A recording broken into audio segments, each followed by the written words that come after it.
Some people will say that it's possible that the former president has tried in his private moments with the president to tell him exactly how he feels. I mean, it is unheard of that something this serious would be going on and former presidents or former heads of state will fold their arms and sit by and do nothing about it. Is it not also going to show the seriousness of how, of how the situation is and how he wants the president to look at this particular advice? So that it's more an advice rather than a criticism, because he says he's doing one side of it very well, but he also needs to concentrate on the other side as well. I never knew you to be a student of Obasanjo physiology or psychology. And those of us who have monitored his behavior approach to issue since 1968 when he was commander, or 69 when he was commander of 3rd Marine Commando, sees him as a man who sometimes lacks in what the international community call leadership decorum. Now, if he had spoken privately with someone that he foisted on Nigerians, and Nigerians accepted to vote for, what I thought he would have said was, well, in my private conversation with Jonathan, I have advised him to use stick and carrot approach. In this particular comment, he didn't say so. Right. He rather mentioned it as a television advisory, and that is unacceptable by me. I don't know about the generalities of Nigeria. All right, speaking about generality of Nigerians, had he done so, nothing stops the same Obasanjo that we know saying to the international community, I have advised Jonathan that carrot and stick approach is the best. So he didn't say so, therefore the comment is his. You talked about some Nigerians, and Sheyi Ogumiwa says, you come across as being angry that Goodluck Jonathan wasn't praised. He doesn't see what's wrong with the former president's comment. And then if he says, what then would you say is the best thing that this government has done in handling the security situation in our hands? Thank you. I'm very glad that democracy affords us freedom of speech and individual opinion, and he is also entitled to his opinion. I have no reason to be angry or defending Jonathan, but let it be said that I unequivocally stand by this country and will defend my country at any point in time. And having said that, this government, when Boko Haram started, they didn't start it. The insurgency actually started in the Niger Delta under Obasanjo. Obasanjo didn't do much, and his acolytes took advantage of such opportunity and made millions of dollars in oil trading. It was Umaru Yar'Adua. During Umaru Yar'Adua's era, Goodluck Jonathan was his vice president.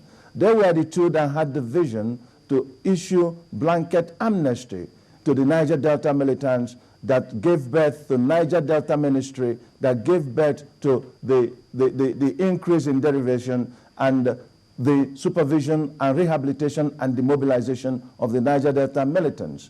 Now, when Jonathan took over, the effect of Boko Haram has spread.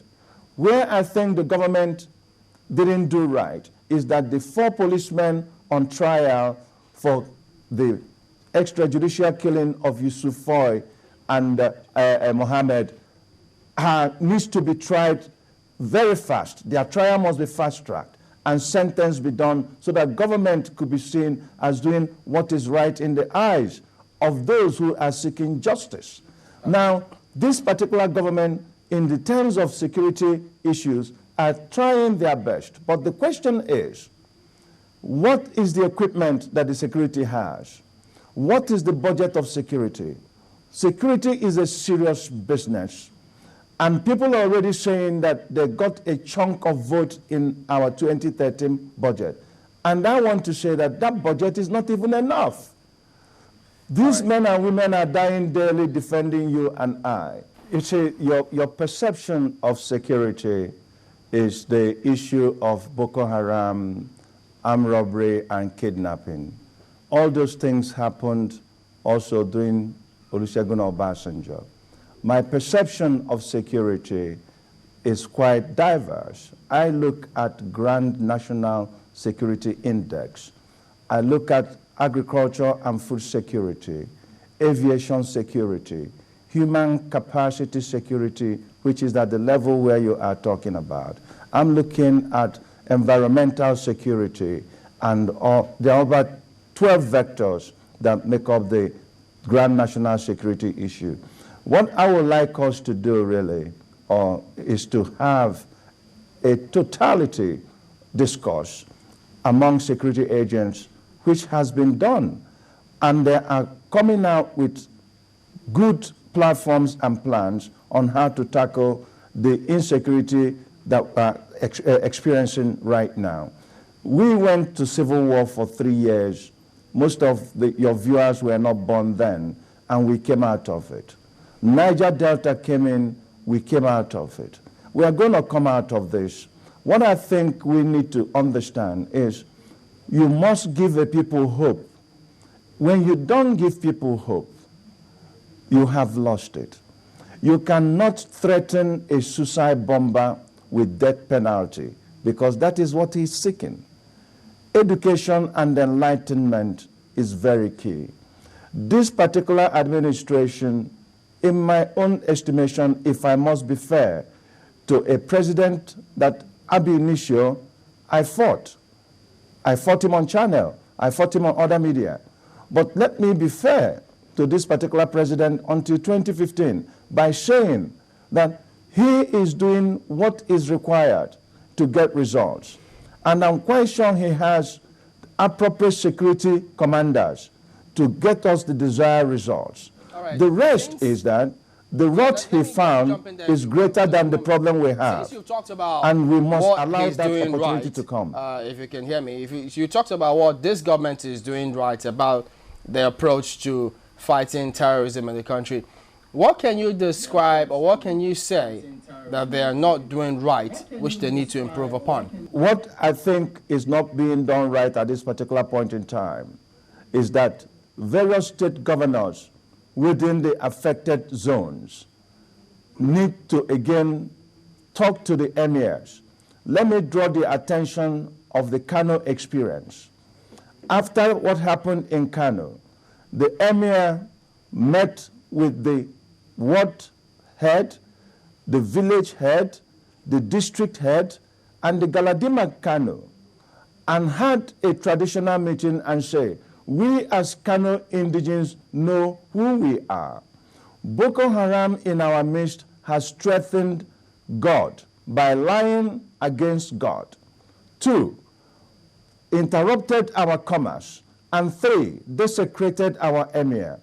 We need to mobilize ourselves under community vigilante and partner with existing JTF to deal with the menace.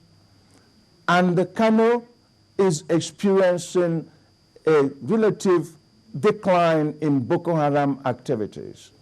Now, the essence of Boko Haram, I have said this in other mediums, I want to say again here.